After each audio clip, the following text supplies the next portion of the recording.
Irmãos, a graça e a paz. Eu precisei me abaixar para trazer o equipamento daqui, que é a pedaleira do violão.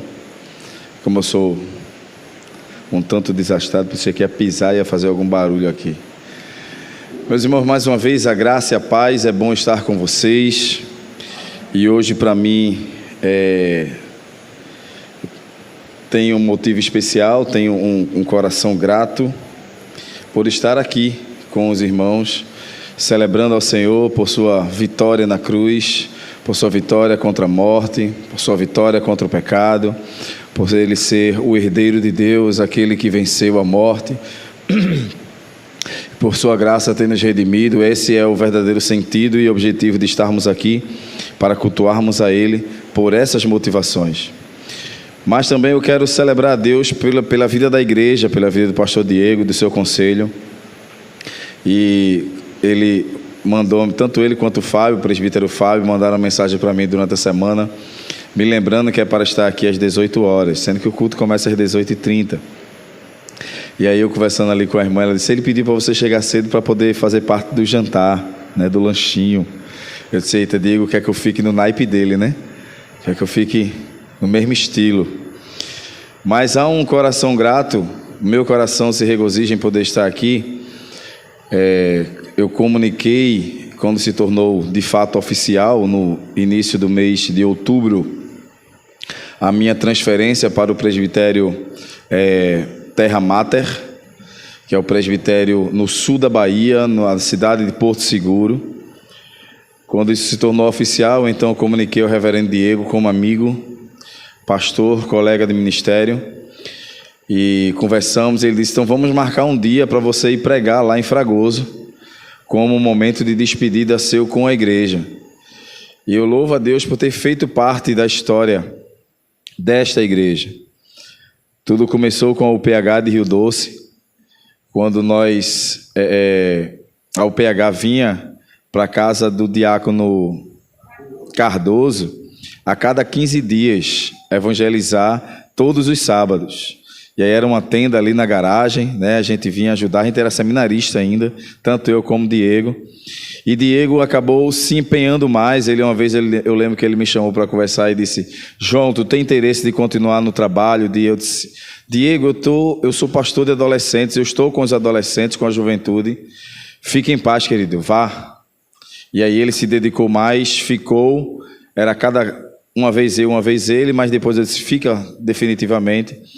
E já faz aí, eu acho que uns 15 anos, 16 anos da igreja formada, né? Fora o tempo de trabalho lá. Então eu louvo a Deus pela vida do reverendo Diego, que deu continuidade ao trabalho. Eu louvo a Deus pela minúscula participação que eu tive naquela época. Vinha para a construção, não era? Vinha durante a semana para a construção, nas férias do seminário, para fazer massa, para lanchar lanchar de novo, junto com o pessoal. Tá aqui junto com o pessoal, era muito agradável. Depois teve o período do colégio ali também. Então louvo a Deus pela vida dessa igreja no meu caminhar ministerial. E isso é de alegria que eu trago ao coração. Também quero deixar aqui o fato de que, quando mais jovens que éramos, Diego e eu, ele sempre cantava esse hino para mim. Quando a gente ia fazer algum tipo de investida, alguma evangelismo, ou quando ele vinha me convidar para trabalhar em alguma coisa, para fazer alguma coisa, ele cantava exatamente esse hino para mim, cantava com o seguinte trocadilho. Ele dizia assim: há trabalho certo para ti, João, me ajuda em alguma coisa. Sempre era assim. Aí hoje, nesse momento que ele me convida para estar aqui, ele coloca justamente esse hino na liturgia.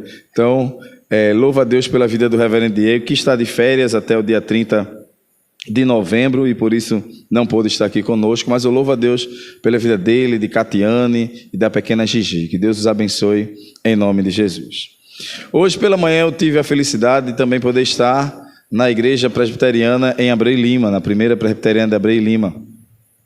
E naquele momento que eu estava ali, o presbítero Franklin chegou, sentou ao meu lado e estava dobrando os boletins daqui de Fragoso para hoje à noite. Aí quando eu peguei e li a capa, eu disse: eita, isso aqui é de Fragoso, não é daqui. Ele fez: isso é para a noite. E aí eu li o encarte da capa, né, o artigo da capa. Eu fiz, eita Deus. Aí ele disse assim para mim, o que foi? Eu disse, nada não. Aí ele fez, é de Deus? Eu fiz, é de Deus. Porque por pura providência, que na vida do cristão não há coincidência, mas por pura providência de Deus, o tema que eu elaborei para essa noite, termos esse momento de reflexão da palavra, foi justamente sobre confiança. Quando nós podemos confiar em Deus? Como nós podemos exercitar essa confiança em Deus? Por que devemos confiar em Deus? Ou mais, como deve ser a nossa confiança em Deus? Será que a nossa confiança em Deus deve ser sazonal? Quando estamos passando por momentos felizes, e então nós estamos confiantes em Deus. Quando o mar não está revolto, quando o rio flui, e aí nós então estamos confiando em Deus.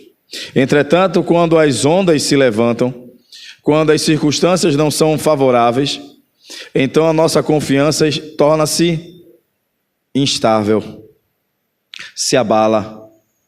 E para isso, essa noite, eu quero propor o seguinte tema, e eu quero convidar os irmãos a abrirem suas Bíblias no Salmo 34.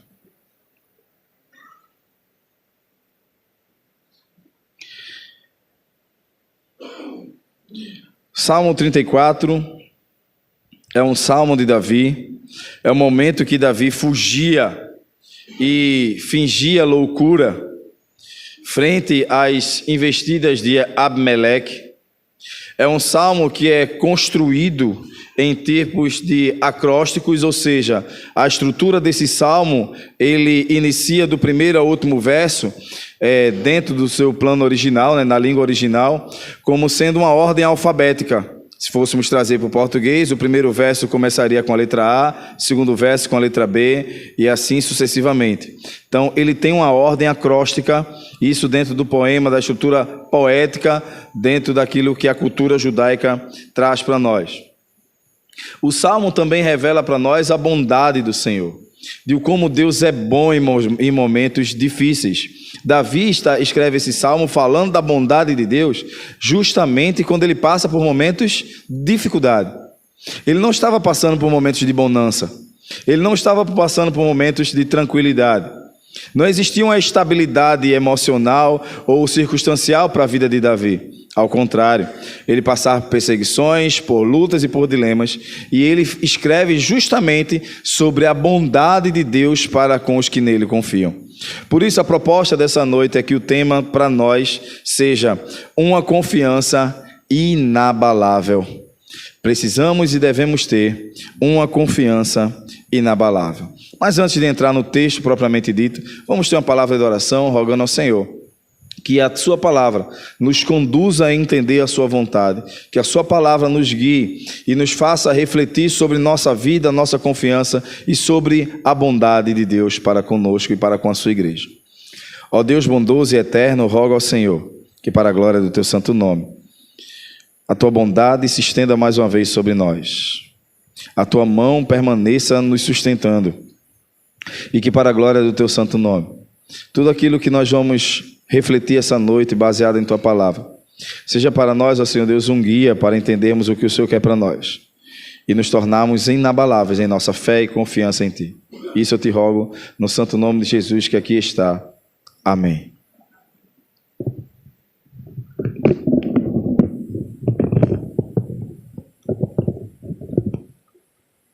O Salmo 34 traz todas essas conjunturas que eu trouxe para vocês aqui, mas eu quero fazer uma reflexão com vocês. Quando a nossa confiança se torna inabalável? É normal que em circunstâncias mais difíceis, em circunstâncias que nos peguem de surpresa, que normalmente seja uma enfermidade, seja uma situação financeira, desemprego, isso não nos avisa, não chega a algo que não é algo programado, onde a gente diga assim, daqui a um mês eu vou estar doente. Não é nada disso. Normalmente nos assalta e nos tenta assim tirar a paz, chegando de surpresa e de supetão. Então, quando essas situações nos alcançam, Como deve ser a nossa reação e a nossa relação com a confiança em Deus e com o próprio Deus? Será que nesses momentos nos tornamos ou mostramos que a nossa fé é inabalável? Ou olhamos para as situações e fazemos feito o Salmo 13? Até quando, Senhor? Por que, Deus? Será que a nossa confiança está plena em Deus? Ou será que a nossa confiança está nas circunstâncias, ou na nossa própria força, ou na nossa própria sabedoria? O escritor de Provérbios vai nos alertar: não se estribe na sua própria sabedoria. Não confie nela. Não confie, o Salmo 20 vai dizer isso, não confie nos príncipes. Não confie no filho dos homens. Onde está então a nossa confiança, ou como deve ser a nossa confiança em situações difíceis? E por isso, eu quero pensar com os irmãos e nos levar a caminhar e nos fazer sair daqui nessa noite, tendo a certeza que nós podemos ter uma confiança inabalável no Senhor. E a primeira coisa que o verso 1 traz para nós é que os que confiam no Senhor louvam a Deus em qualquer circunstância. Olha o que diz o verso 1 do Salmo 34. Bendirei o Senhor em todo o tempo, o seu louvor estará sempre nos meus lábios. Em outra versão vai ter o seu louvor estará continuamente nos meus lábios. O nosso dia normalmente se inicia quando você acorda para ir trabalhar, seja lá qual for o horário, mais cedo ou mais tarde. Mas normalmente nesse momento você acorda, abre seus olhos, faz a sua rotina, e nesse momento você coloca em sua mente talvez uma oração, você pare realmente para fazer um momento devocional, e ali você pede: Senhor, abençoa o meu dia. Ninguém em sã consciência diz assim: Senhor, que meu dia seja hoje de muita tribulação. Eu quero, Deus, que o meu dia tenha muitas tribulações e que hoje tudo possa acontecer de forma negativa para eu mostrar então a minha confiança ao Senhor. Minha confiança no Senhor. Ninguém em sã consciência faz isso. Todos nós acordamos ou nos ajoelhamos, sentamos na cama e fazemos a nossa oração: Senhor, abençoa o meu dia. Abençoa os meus, o meu trabalho. Mas mesmo que essas orações sejam feitas e as circunstâncias tragam para nós barreiras, problemas, o salmista está dizendo que em todas as situações o louvor estará sempre nos nossos lábios. Os que confiam plenamente em Deus louvam a Deus em toda e qualquer circunstância. Podemos recordar de alguns heróis da fé que em momentos difíceis ousaram confiar em Deus de forma inabalável e mostraram louvor nos seus lábios, mesmo diante das adversidades.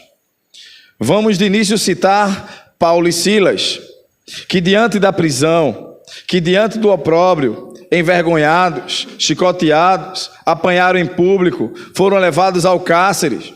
Eles tinham todas as circunstâncias, todas as motivações para dizer: não vamos louvar. Por que eu vou louvar? Está doendo minhas costas. Eu apanhei em público por causa do nome de Cristo. Ele tinha todas as razões para dizer: eu não quero mais. Entretanto, nós conhecemos como foi o final dessa história. À meia-noite, diz o texto bíblico, Silas e Saulo faziam o quê? Louvavam ao Senhor no cárcere, ao ponto de que Deus abalou as estruturas, Atos capítulo 16, de toda a prisão, e todas as celas foram abertas, porque dois homens, em circunstâncias extremamente opostas, resolveram, ao invés de reclamar, louvar a Deus e mostrar que a sua confiança em Deus era inabalável. Diante, irmãos, de tudo que possa se levantar como oposição para nós, a primeira coisa que o Salmo nos ensina, que podemos confiar em Deus mostrando louvor nos nossos lábios, apesar das circunstâncias. Queremos lembrar também do profeta Abacuque. Abacuque, a sua oração se inicia dizendo: Senhor, até quando verei violência? Até quando gritarei por violência, por paz? E a resposta de Deus, ela é maravilhosa, porque ele diz assim: vede entre as nações e maravilhai-vos, capítulo 1, verso 5. Eis que faço no meio de vós uma obra tremenda, que quando eu contar a vocês, não vão acreditar. E a obra tremenda que Deus estava falando que ia fazer entre eles é que os assírios iriam invadir Jerusalém, levar o povo como cativo, e a mão do Senhor seria justa e poderosa e pesada sobre o povo. Mas no final do capítulo, no final da oração, da súplica do profeta, ele entoa um cântico. Capítulo 3, verso 16, verso 17 em diante, ele diz assim: ainda que a figueira não floresça, ainda que não haja fruto na vide, ainda que o produto da oliveira minta, ainda que o gado seja arrebatado, que o novilho seja arrebatado, entretanto, todavia, ele fará o quê? Eu louvarei ao Senhor. Aquele que confia plenamente em Deus entoa louvores em meio às tribulações. Aquele que confia plenamente no Senhor faz com que o seu coração transborde de júbilo por entender que o Senhor, nele nós podemos confiar. Recentemente eu estava assistindo um podcast e o rapaz, ele falava sobre questão de transformação de comportamento e tudo mais. E ele pegou um exemplo, uma metáfora, e eu quero trazer isso aqui. Ele pegou uma metáfora de uma garrafa de água que ele tinha na mão e disse assim: se eu apertar aqui essa garrafa, o que é que sai dela? Essa água aqui está dentro. Mas se eu quiser agora, estou com sede, eu quero tomar um suco de uva e colocar essa água aqui para dentro, esse líquido aqui para dentro, vai se transformar em suco de uva? Não, porque o que tem é água. E ele disse exatamente isso. Diante das pressões da vida, cada um vai colocar para fora aquilo que tem dentro. E é exatamente isso que Jesus nos ensinou, que a boca fala do que o coração está cheio. Diante das adversidades, como tem sido a nossa postura? De confiança plena em Deus, ou de fazer como o povo no deserto, reclamar e murmurar? Será que temos louvado ao Senhor em todo o tempo? Ou quando as adversidades vêm, mostramos que a nossa confiança é instável e se abala por qualquer circunstância? Segundo aspecto daquele que confia em Deus, vai mostrar para nós que os que confiam no Senhor não confiam, ou que os que têm uma confiança inabalável, não confiam em si mesmos, não confiam no que têm, não confiam no que são. Davi sabia a sua origem, sabia suas raízes, suas fraquezas, mas ele conhecia o Deus a quem buscava. Assim, ele temia ao Senhor. Veja o que diz o verso 7 e o verso 8. O verso 7 e o verso 8 diz: o anjo do Senhor acampa-se ao redor dos que o temem e os livra. Ó, provai e vede que o Senhor é bom. Bem-aventurado o homem que nele se refugia. Davi sabia quem ele era. Pastor de ovelhas. Esquecido pelo seu pai, quando Samuel vai então até a sua casa, mandado por Deus, e fala com Jessé: um dos teus filhos será ungido como rei. Jessé trouxe todos os filhos, menos Davi. Ao ponto em que Samuel disse: acabaram-se teus filhos? Espera aí, 1, 2, 3. Ah, está faltando um. Ele está cuidando das ovelhas. Manda chamá-lo. Eu acho maravilhoso o texto, quando Deus confronta Davi, no momento em que ele faz o censo e peca contra o Senhor, e Deus vai argumentar a ele e diz assim: eu te via quando ninguém te via. Acho maravilhoso isso. Davi sabia sua estrutura, suas fraquezas, mas ele também conhecia o Deus a quem ele servia. Por isso no verso 7 e verso 8 ele diz: eu confio no Deus que acampa o anjo dele ao meu redor. Feliz o homem que nele confia, que nele se refugia. É o próprio Davi que vai dizer: não confieis nos filhos dos homens, nem nos príncipes. Às vezes a nossa confiança está na nossa experiência. Às vezes a nossa confiança está na nossa força. Talvez no nosso momento empregatício. Talvez na nossa conta bancária, nos investimentos financeiros. Talvez a nossa confiança esteja na nossa saúde, na nossa estabilidade familiar. Mas quando a nossa confiança está depositada em cada uma ou em uma sequer dessas situações, todas essas situações são extremamente instáveis, porque aquele que tem saúde hoje pode não ter amanhã. O casamento que é firme hoje pode não ser amanhã. A conta bancária que é firme e recheada hoje pode não ser amanhã. Mas o Deus a quem servirmos é o mesmo ontem, hoje e será para todo sempre. E a Ele seja a honra e a glória por tudo isso. É nele que devemos colocar, depositar toda a nossa confiança. Não confiemos em nós mesmos, não confiemos na nossa experiência, não confiemos naquilo que sabemos, não confiemos naquilo que somos, que podemos. Muitas vezes na labuta do dia, muitas vezes na nossa caminhada cristã, nós queremos confiar na nossa força, no nosso tempo, confiar nas nossas expertises e competências. Mas a Bíblia nos convida a confiarmos unicamente no Senhor Jesus. O verso 2 traz essa realidade para nós. Gloriar-se-á no Senhor a minha alma, os humildes o ouvirão e se alegrarão. A minha alma se engrandece em Deus, não em mim. E ele ressalta uma atribuição que precisamos ter, que é a humildade. Não confiemos em nós mesmos. O profeta Jeremias vai trazer essa verdade também no capítulo 17 do seu livro.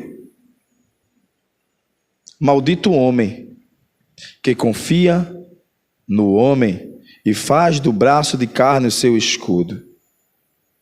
Mas a continuação do texto traz para nós uma resposta maravilhosa. Bendito o homem que confia no Senhor. Bendito o homem que tem no Senhor o seu escudo, o seu refúgio, a sua cidadela. Irmãos, em tempos bons e em tempos ruins, em tempos abundantes e em tempos de escassez, confiemos única e plenamente no Senhor. O apóstolo Paulo escreve exatamente isso quando diz: tudo posso naquele que me fortalece. Posso passar por escassez, posso passar por abundância, posso passar por abundância financeira, de saúde, posso passar por doenças. Eu tudo posso porque é Deus que me fortalece. Confiemos de forma inabalável no Senhor, não em nós mesmos. Relembrando, uma confiança inabalável mostra louvor nos lábios em todas as circunstâncias. Uma confiança inabalável não confia em si mesmo. E uma confiança inabalável mostra que aqueles que confiam no Senhor testificam da sua obra. O verso 3 traz exatamente isso para nós. Engrandecei o Senhor comigo, e todos a uma lhe exaltemos o nome. Se você confia plenamente em Deus, você é alguém que transmite essa confiança no Senhor, que faz com que pessoas entendam. Você convida pessoas a confiarem também no Senhor. Eu tenho plena certeza que tanto vocês que aqui estão, quanto os que nos assistem, em algum momento da vida, já passou por dificuldades, por momentos que publicamente eram dolorosos.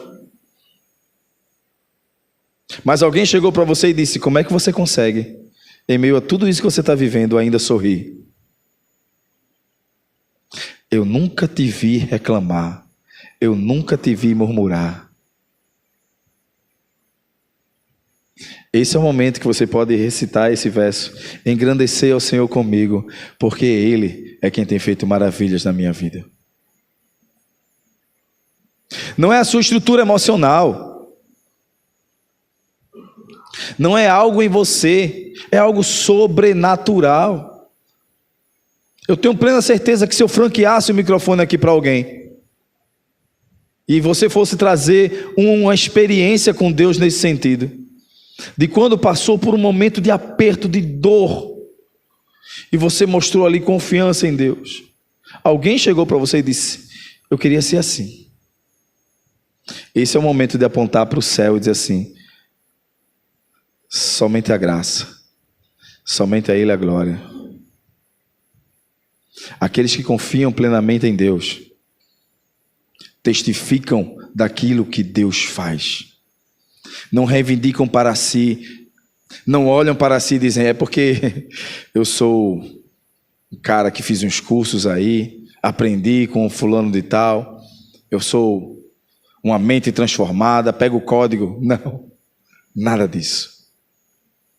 Olha para o céu, olha para a cruz e pensa: não sou eu, mas é a graça de Deus em mim. Eu acho maravilhoso quando no capítulo 12 do livro de 2 Coríntios, Paulo faz exatamente isso. Olhando para tudo que ele tinha vivido, todas as circunstâncias maravilhosas que ele ali aponta, subiu ao terceiro céu, ouviu a voz do Senhor, mas ele olha para isso e diz: por causa das visões que me foram dadas, Satanás manda um mensageiro que coloca um espinho na carne. E por 3 vezes orei ao Senhor, e por 3 vezes o Senhor respondeu a mesma coisa. E qual foi a resposta do Senhor para Paulo? A igreja conhece? A minha graça te basta, porque o meu poder se aperfeiçoa na fraqueza. Por isso terei alegria em passar por diversas tribulações, porque é na tribulação que o poder de Deus se aperfeiçoa em mim. Terei prazer em passar por dificuldades, porque é nesse momento que eu vejo Deus agir na minha vida.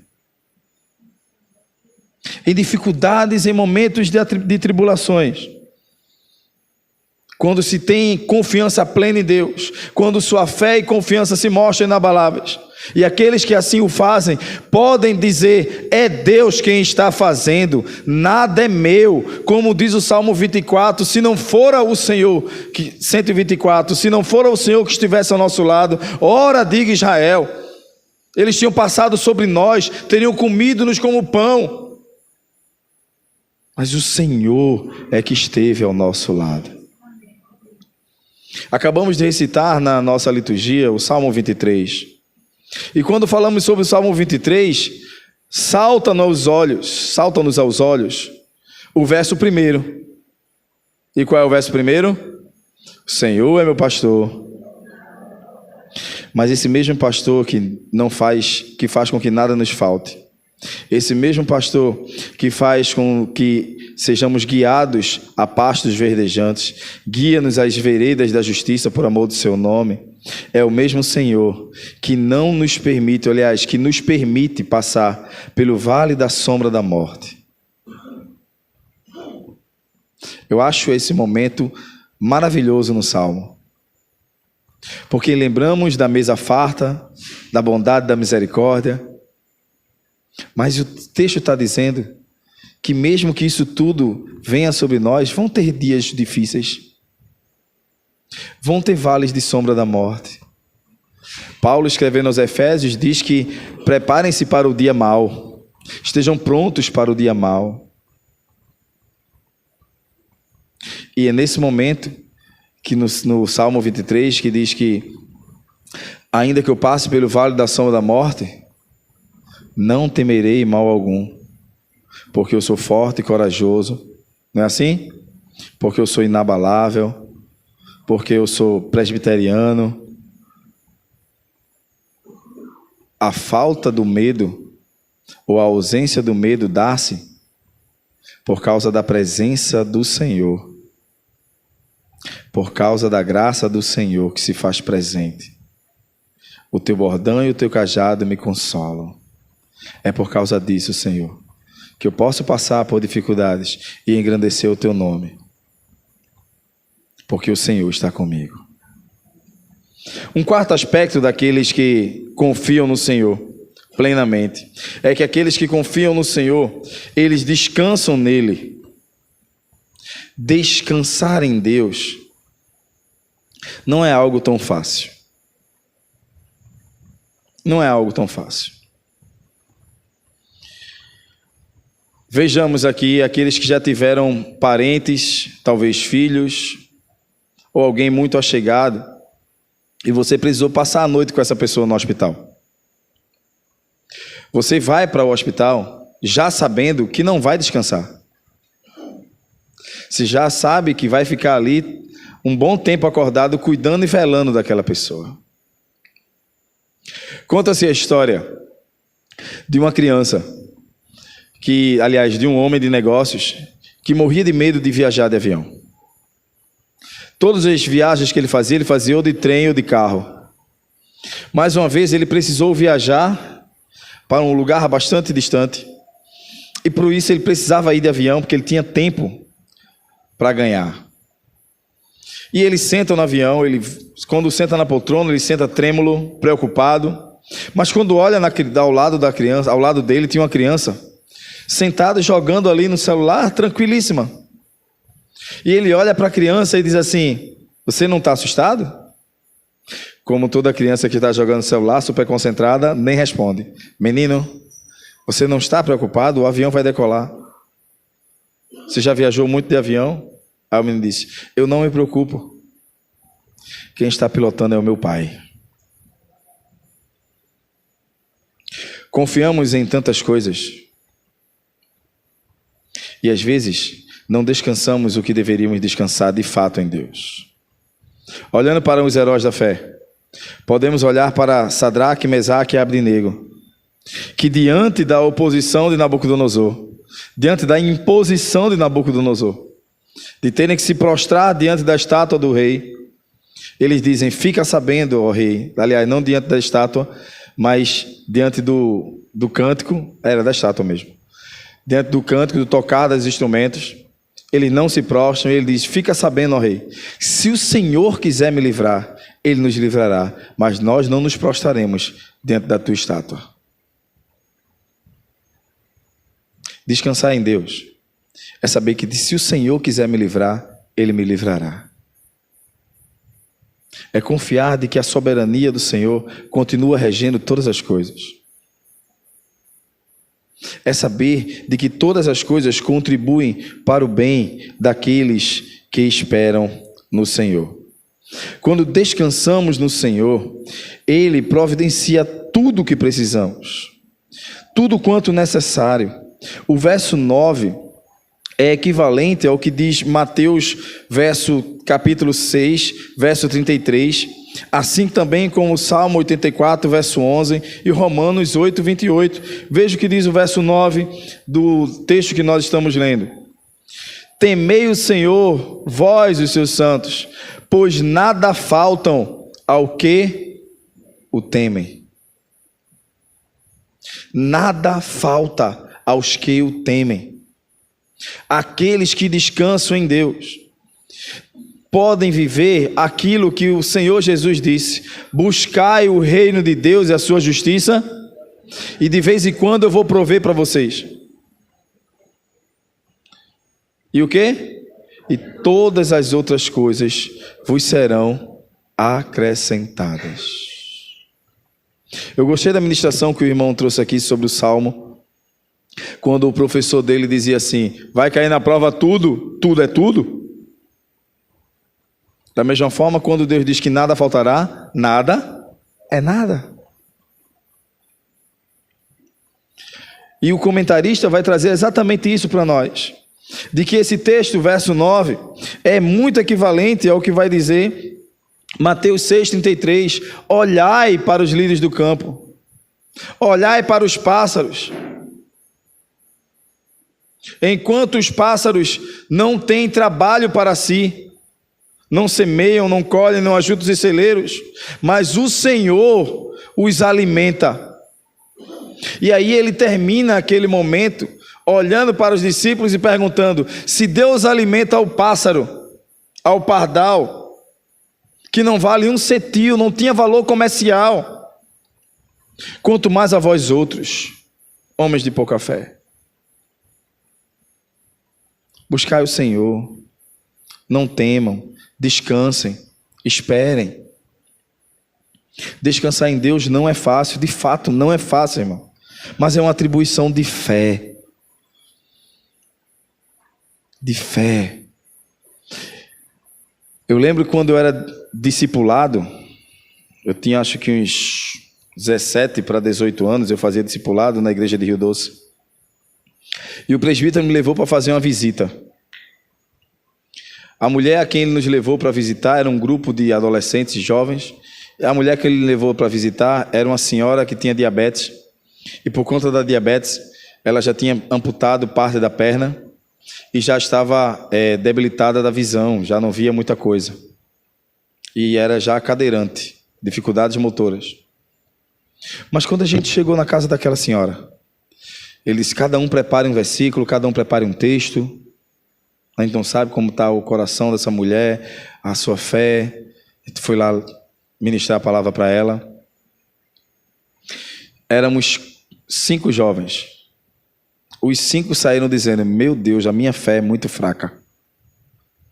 Porque aquela mulher, cadeirante, diabética, com a visão bem debilitada, amputada de uma perna, e sofria bastante, mostrou para nós o quanto ela descansava e esperava em Deus. Mesmo em meio a tantas dificuldades, ela mostrava uma confiança, que aquela confiança daquela senhora marcou a minha vida até hoje. Quinto aspecto, irmãos, e por aqui eu vou já caminhando para o final. Os que confiam plenamente em Deus, os que têm uma confiança inabalável no Senhor. O verso 17 ao verso 22 mostra-nos que aqueles que assim fazem terão paz em suas vidas. Os seus inimigos serão afastados e destruídos, diz o verso 17 ao verso 22. Diz assim: clamam os justos e o Senhor o escuta e os livra de todas as suas tribulações. Perto está o Senhor dos que têm o coração quebrantado e salva-os de espírito oprimido. Muitas são as aflições do justo, mas o Senhor de todas os livra. Preserva de todos os ossos, nenhum sequer será quebrado. O infortúnio matará o ímpio, e os que odeiam o justo serão condenados. O Senhor resgata a alma dos seus servos, e dos que nele confiam, nenhum será condenado. O Senhor salva, o Senhor traz paz, o Senhor livra, traz saúde, provisão. Do verso 17 ao 22, todas essas atribuições, todos esses feitos do Senhor estão para com aqueles que nele esperam. O Senhor cuida dos seus filhos em todos os sentidos. O cuidado dele vem sobre nós, nos tira o medo, nos dá cuidados emocionais, resgata o nosso espírito oprimido, verso 18, tristeza profunda.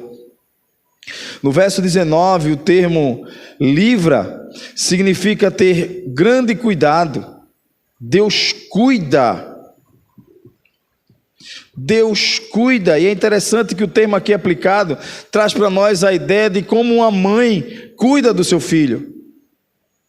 De que no primeiro choro, no primeiro som, a mãe está ali perto, cuidando, velando. Eu não sei quantos aqui já viveram a experiência de ser pais e ser mãe, mas é interessante que nós pais temos muito para aprender sobre isso, mas as mães, as mulheres, elas conseguem identificar até que tipo de choro é. Se a criança está chorando de fome, ela sabe. Se ela está chorando de dor, ela sabe. Se é só manha, ela também sabe.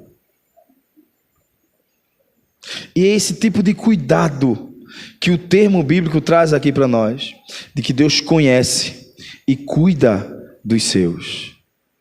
Se for tristeza, angústia, Ele livra. Se for saúde, Ele cura os ossos. Se for guerras internas, Ele traz paz. Ele é a resposta para as nossas aflições. Ele cuida de cada detalhe. Assim como Adão, o termo aqui apresentado traz a ideia de como Adão cuidava do jardim, como Jacó cuidava do rebanho, estando perto, dando a mão para estar ali fazendo tudo. Nos pequenos detalhes, Ele cuida de cada um de nós, diz a canção. Ele cuida do nosso estado físico, da nossa saúde, diz o verso 20. E Ele destrói os seus inimigos, o inimigo do seu povo, diz o verso 22. Ele é quem traz paz ao seu povo. Tudo que nós precisamos fazer, irmãos, diante das circunstâncias da vida, é confiar plenamente em Deus. Sabendo que quando assim o fazemos, quando confiamos plenamente em Deus, precisamos colocar nos nossos lábios louvores constantes ao Senhor. Precisamos ser tão confiantes em Deus, ao ponto de nos negarmos a nós mesmos e não confiarmos em nossa própria sabedoria e força. Confiarmos no Senhor ao ponto de testificar de que aquilo que estamos vivendo e vivenciando, o Senhor tem tomado conta de cada uma de nossas coisas, cada uma das nossas vidas. Confiar plenamente em Deus ao ponto de descansar nele. O Salmo 127 traz exatamente essa ideia. Em vão vigia a sentinela, se o Senhor não cuidar da cidade. Em vão edificam a casa, se o Senhor não estiver trabalhando nela. Inútil vos será cedo levantar, de madrugada, comer o pão que tão penosamente granjeaste, porque aos seus amados Ele dá, enquanto dormem. Descansa em Deus, confiando de que Ele está cuidando de cada um dos seus. Essa promessa o Senhor também trouxe para nós. O Senhor Jesus trouxe para nós. No capítulo 14 do livro de João. Quando o coração dos discípulos estava perturbado, atônitos, preocupados com aquilo que Jesus tinha acabado de falar no capítulo 13, dizendo: eu vou para o Pai, é necessário que eu morra, eu vou ser entregue na mão dos judeus, dos inimigos. E aí Jesus conhece o coração daqueles discípulos e inicia o capítulo 14 dizendo: não se turbe o vosso coração, creiam em Deus e creiam também em mim. Descansem no Senhor. Se as circunstâncias da vida apresentam coisas boas, descansa no Senhor. Se as circunstâncias da vida não apresentam coisas tão boas, descansa no Senhor. Se há saúde, confia nele. Se não há, confia nele. Se há prosperidade financeira e relacionais, confia no Senhor e descansa plenamente nele. Mas se não há e há inimigos por perto, inveja, situações que podem talvez no nosso dia a dia tirar a paz, também confia nele. O que nos resta, irmãos, nessa vida é ter o Senhor como arrimo da nossa sorte. É ter o Senhor como aquele que nós podemos confiar. E podemos então cantar uma canção que não é da minha época, mas que diz assim: esta paz que sinto em minha alma não é porque tudo está bem. Esta paz que sinto em minha alma é porque eu louvo ao meu Senhor. Não olha as circunstâncias, não, não, não. Olha o seu amor não me guio por vistas. Alegre estou. Não, não, olha as circunstâncias, não, não, não. Olha o seu amor, não me guio por vistas. Alegre estou. Eu canto essas canções antigas e aí eu vejo quem é tão antigo quanto eu, né? João puxou logo ali no teclado, já cruzou os braços ali para dizer: não, eu peguei o acorde. Mas eu vejo gente cantando ali, é da minha época, né? Esses corinhos antigos é bom puxar de vez em quando. Mas assim a gente pode, no nosso dia a dia, caminhar e viver e cantando exatamente isso. Eu não olho as circunstâncias, eu olho o seu amor. Eu quero finalizar trazendo só uma ilustração de uma experiência recente que eu vivi. Eu saio para trabalhar todos os dias, há pelo menos 2 anos, e vou trabalhar em Piedade. Eu saio daqui de Olinda e vou para Piedade, todos os dias de moto. Né? De vez em quando eu encontrava com Carlos por ali, lá em Piedade, o mercadinho que ele dava assistência é ao lado do meu trabalho. E certa feita, fazendo o mesmo caminho, o mesmo roteiro, a mesma trilha, a mesma estrada, de vez em quando encontrava as mesmas pessoas no trânsito, né? Mesmo horário que eu saio. Eu levei o tranca de um carro, de moto, eu estava de moto, eu levei o tranca de um carro e consegui desviar de um buraco que eu iria cair. A minha moto é uma PCX, pneu pequenininho, se eu caísse naquele buraco, provavelmente teria acidente. E eu consegui desvencilhar o buraco e segui firme.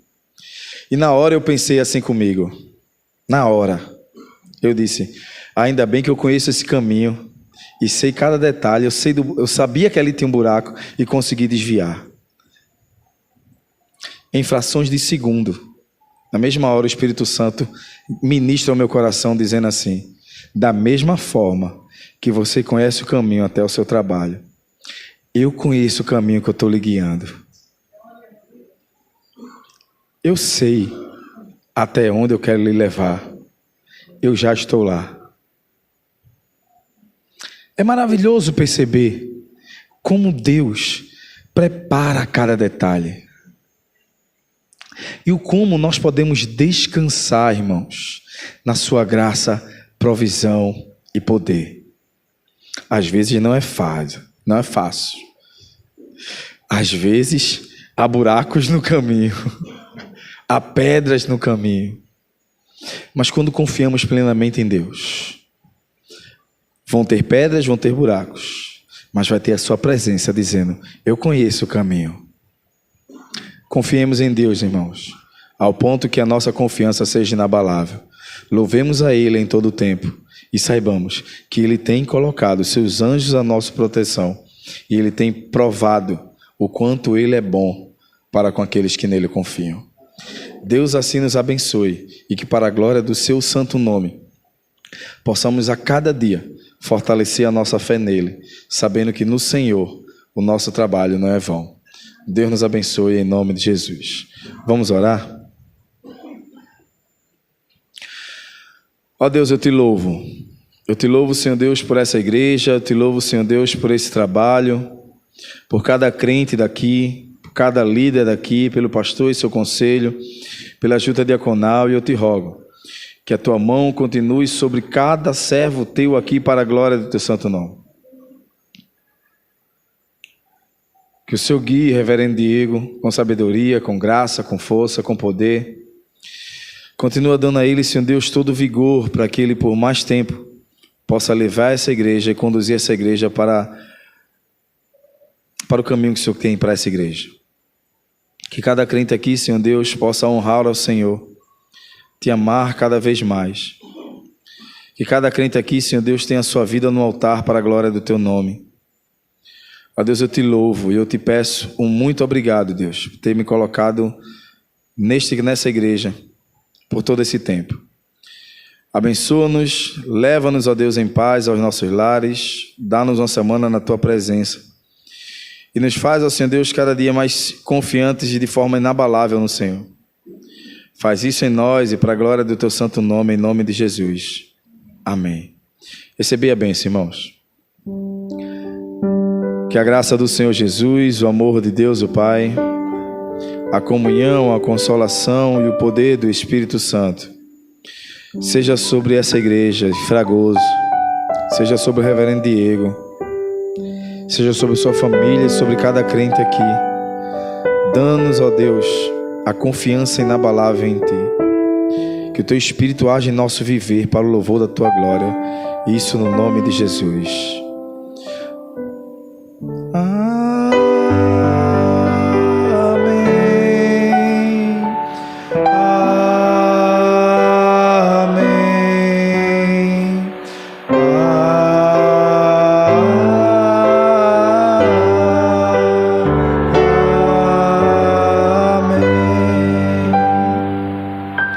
Deus abençoe em nome de Jesus.